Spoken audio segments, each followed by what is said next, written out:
En esta segunda parte, terminada la fase del movimiento restaurador con el ajusticiamiento del tirano Ulises Ceró, vamos a pasar a un momento muy interesante del desarrollo de nuestra historia política y del pensamiento, que es un momento en que está inspirado en las ideas, en el ideario, en las propuestas de un puertorriqueño conocido por todos, de vida dominicana, Eugenio María de Hostos. Hostos hizo vida en el país a partir del año 1879 y dejó formada aquí su gran obra, la Escuela Normal.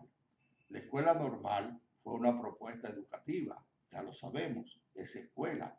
La Escuela Normal fue una propuesta también constitucional. Hostos es el gran maestro del derecho constitucional y una propuesta política era la superación del gobierno militar y la constitución y la formación de gobiernos civiles y es por último un pensamiento moral, ético, su libro La moral social. Hostos creó una serie de alumnos egresados de sus escuelas, unos que eran hostosianos sin haber asistido a las escuelas, pero que se sentían identificados con él. Así pues, encontramos que hay una playa de una gran cantidad de personas que se inspiraron en su pensamiento. Para conocer a Hostos hay que conocer por lo menos esas dos obras fundamentales que les he dicho, la moral social y el derecho constitucional. Hay también un libro de sociología que puede ser consultado por todos ustedes y dos periódicos muy importantes, el periódico El Nuevo Régimen y El Normalismo. En ellos ustedes encuentran el gran pensamiento. Hostos, aunque fue puertorriqueño, extranjero, incursionó en el conocimiento y en el estudio de la historia dominicana, con la suficiente prudencia como manda ser prudente en casa ajena, y nos enseñó a nosotros, sobre todo, a ver un tema que antes era complicado y ahora es complicadísimo, que es el tema de las relaciones con Haití. Hostos propuso desde aquel momento, no era idea original de él, sino que ya se conocía, cómo había que crear y proteger una frontera que él llamó una frontera semoviente, que no era una idea de ríos que fluyen siempre igual o de pilotillos que definen la frontera, sino de poblaciones dominicanas que se convierten en el gran baluarte de la defensa fronteriza, que en aquel momento era una idea y posteriormente se fue poniendo en práctica, sobre todo en los gobiernos de Trujillo. El cuarto momento en el desarrollo de las ideas políticas dominicanas va a ser más delicado, más complejo. Yo lo llamo un momento de las ideas sociales y revolucionarias. ¿Por qué razón? Porque surge en una coyuntura en la cual se unen las grandes luchas sociales y políticas del siglo XX. Pensemos la revolución rusa, pensemos la revolución china, pensemos la revolución cubana, con la existencia en el país de un gobierno dictatorial que coartaba las libertades, reprimía los movimientos y las personas. Y surgen una playa de una gran cantidad de personas jóvenes comprometidos con la causa revolucionaria, que identificaban el pensamiento y la revolución con qué, con las invasiones. Son los grandes proyectos de invasiones de la época. Pensemos en Cayo Confite, pensemos en el 14 de junio, en Constanza, Maimón y Estero Hondo, y en los movimientos posteriores que vamos a ir viendo. No hay gran pensamiento en esa época, hay mucho más acción. La humanidad pasa del pensamiento a la acción. Los grandes prohombres de esas gestas dejaron muy pocas cosas escritas, quizás a lo más algunas cartas, pero creían que con su acción y sobre todo con su sacrificio dulce y decoroso es morir por la patria, un principio que los animaba a ellos. Ellos podían cambiar el sistema dictatorial de Trujillo e instaurar un régimen revolucionario. Muy poca cosa tenemos nosotros de ese momento. Casi hubo un culto al holocausto, un culto al sacrificio, un culto al arma.